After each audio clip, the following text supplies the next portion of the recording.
Guys, आप सभी का स्वागत है हमारे channel will and way edu में। अभी तक हमने linear equation in two variables का लेक्चर 2 तक कंप्लीट कर लिया है। आज हम लेक्चर 3 में देखने वाले हैं क्रॉस मल्टीप्लिकेशन मेथड। अभी तक हमने पढ़ा how to solve any two linear equation by two methods. First is substitution method and second is elimination method.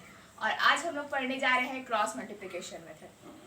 तो चलिए स्टार्ट करते हैं, बट उससे पहले थोड़ा रिकैप ज़रूरी है।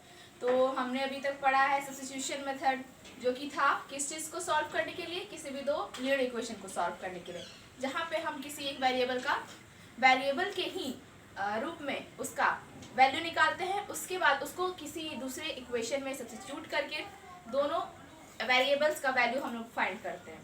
दूसरा मेथड था एलिमिनेशन मेथड, जिसमें किसी एक वेरिएबल को हम लोग एलिमिनेट करते हैं, फिर दूसरे वेरिएबल का हम लोग वैल्यू निकालते हैं। उसके बाद उस दूसरे वेरिएबल के वैल्यू को पुट करके किसी भी इक्वेशन पे दूसरे वेरिएबल का भी वैल्यू निकल आता है।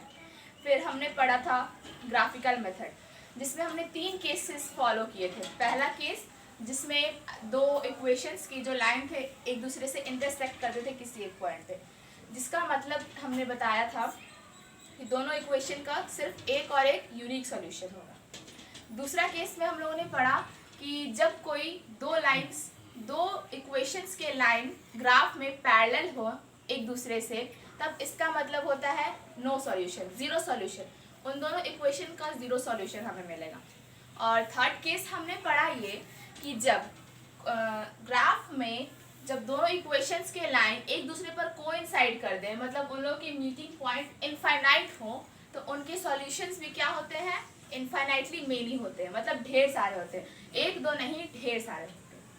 तो हमने अभी रिकैप कर लिया, आप लोग का मेमोरी भी ताज़ा हो गया। और अब हम लोग स्टार्ट करने जा रहे हैं हमारा थर्ड मेथड, क्या है, क्रॉस मल्टीप्लिकेशन मेथड। तो इससे हम लोग एक एग्जाम्पल के थ्रू समझेंगे।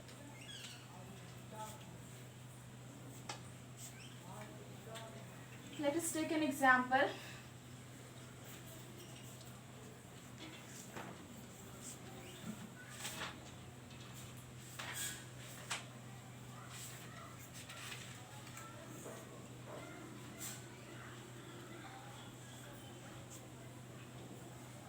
Two x plus 3y is equals to 2।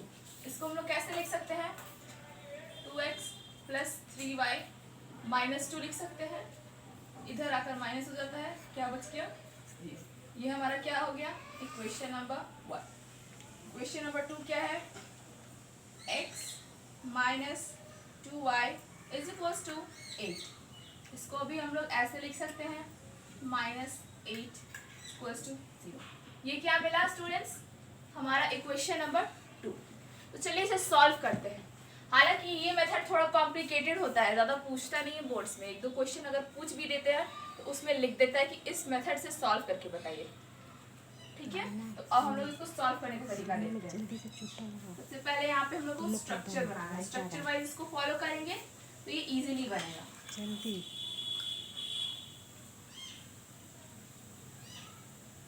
ठीक है। और जैसे कि हम लोग जानते हो, x के साइड में जो रहता है उसको x का कोफिशिएंट, y के मल्टीपल में जो रहता है उसे y का कोफिशिएंट, और ये जिसके पास कोई भी वेरिएबल ना हो उसे क्या बोलते हैं, कांस्टेंट बोलते हैं। ठीक है स्टूडेंट्स, अब हम लोग लिखने जा रहे हैं x के नीचे किसका कोफिशिएंट लिखेंगे, y का कोफिशिएंट लिखेंगे। Okay, starting from y coefficient 3, और यहाँ पे y का कोफिशिएंट क्या है, -2। कभी भी सिंबल्स को भूलेंगे नहीं, प्लस है तो कोई बात नहीं, माइनस है तो उसे माइनस के साथ लिखेंगे। ठीक है। अब हमने y के कोफिशिएंट को ले लिया, अब हम लोग क्या लेंगे, कांस्टेंट नंबर्स, मींस -2 और माइनस, यहाँ इसे लिख देंगे -8। अब -2 -8 का काम खत्म। अब हम लोग कौन सा लेंगे, x के कोफिशिएंट्स लेंगे। यहाँ पे x का कोफिशिएंट क्या है, 2। ये देखो फ्रेंड्स, यहाँ पे x का कोफिशिएंट आप लोगों को कुछ नहीं दिख रहा होगा, कुछ नहीं दिख रहा है मतलब क्या होगा, उसका कोफिशिएंट 1। ओके, तो हम लोग यहाँ क्या लिखेंगे, 1। अब एक क्लास स्पेस बच गई, तो जो बचा हुआ है उसके नेक्स्ट आ रहा है वो हम लिख देंगे, मीन्स 3 और -2 जो यहाँ लिखा था उसको वहाँ रिपीट कर देंगे, 3 -2। और फ्रेंड्स, जैसा कि इस मेथड का नाम ही आपको बता रहा है क्रॉस मल्टीप्लिकेशन, तो यहाँ भी हमें कुछ वही मेथड अपनाना है, ठीक है, क्रॉस मल्टीप्लाई करना है। लाइक दिस, पहले इसको इससे मल्टीप्लाई करेंगे, देन इसको इससे मल्टीप्लाई करेंगे, फिर इसको पहले इससे मल्टीप्लाई करेंगे, देन इसको इससे, पहले इसको इससे, देन इसको इससे, और उसके बाद हमें इसको कंपैरिजन भी करना है। ओके, तो इसका फॉर्मूला क्या निकला, x बाय 3 मल्टीप्लाइड बाय -8, जिसमें से हमें क्या सब्ट्रैक्ट करना है, इन दोनों का प्रोडक्ट, मीन्स -2 इंटू -2, ओके, जो कि किसके इक्वल होगा, y by -2 into 1 -8 into 2। Like this, हमें 1 के लिए भी सेम सिमिलर चीज लिखना है, 1 by 2 into -2 subtract 1 multiplied by 3। Okay students, यहाँ तक हमारा बेस स्ट्रक्चर, बेस फॉर्मूला यहाँ तक हमारा आ गया। ओके, और इसके बाद इसको सॉल्व करेंगे और इस कांस्टेंट नंबर से दोनों वेरिएबल्स को इक्वेट करेंगे। ओके, तो चलिए स्टार्ट करते हैं। एक्स वाई हमें क्या मिला, -24 -4, ओके, जो कि किसकी इक्वल है, 1 बाय -4 -3। ओके स्टूडेंट्स, यहाँ से हमें क्या मिला, x by -28 equals to 1 by -7, minus minus यहाँ से कैंसिल हो जाएगा, x is equals to 28/7 means x is equals to हमें क्या मिला, 4। यहाँ से हमें x की वैल्यू मिल गई। ओके, x की वैल्यू हमें यहाँ पे मिल गई। अब हमें y की वैल्यू निकालना है सिमिलर वे में। ओके, अब हम लोग इस y को इससे कंपैरिजन करेंगे। ओके, तो y by -2 minus e to the 16 minus minus plus is equals to 1 by -4 -3। ठीक है, तो यहाँ पे हमें क्या मिल जाएगा, y बाय 14 और 1 बाय -7। ओके स्टूडेंट्स, यहाँ से हमें y की वैल्यू मिलेगी 14/7 मीन्स -2।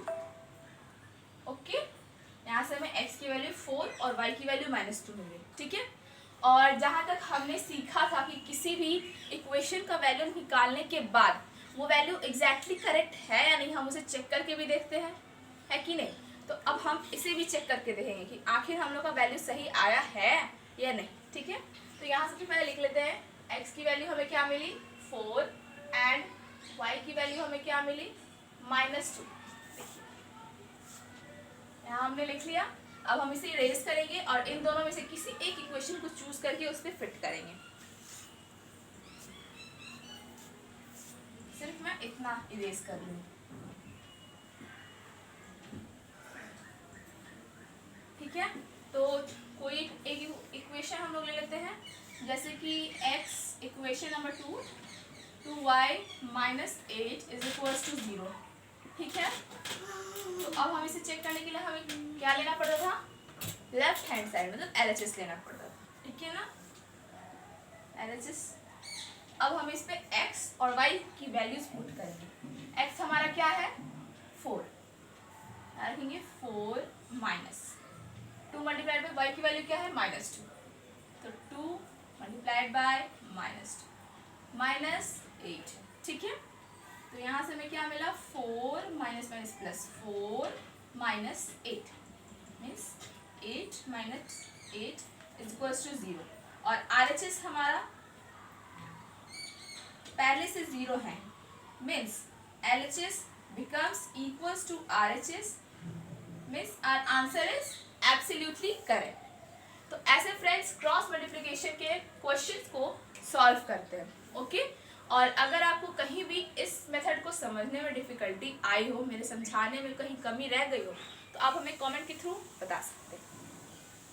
लास्टली मैं एक क्वेश्चन आप लोगों को देकर जाऊंगी, इसे आप लोगों को ट्राई करना है और अगर आंसर ना आए या आंसर आ भी जाए तो आप हमें क्वेश्चन का आंसर कमेंट सेक्शन में बता सकते हैं। ओके स्टूडेंट्स, तो मैं आपको एक क्वेश्चन दे देती हूँ।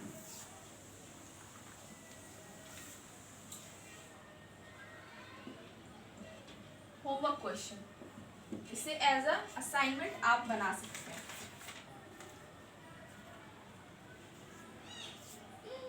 x plus 2y plus 2 is equals to 0 and 3x plus 2y minus 2 is equals to 0. Equation number 1, equation number 2। Guys ये आप लोगों का होमवर्क है, इसे आप लोगों को ट्राई करना है और अगर आंसर ना आए या फिर समझने में बनाने में कोई भी डिफ़िकल्टी आए, आप हमें कमेंट सेक्शन में बता दीजिए, मैं इसकी दूसरी क्लास ले लूँगी। Okay guys, till then bye, take care of yourself.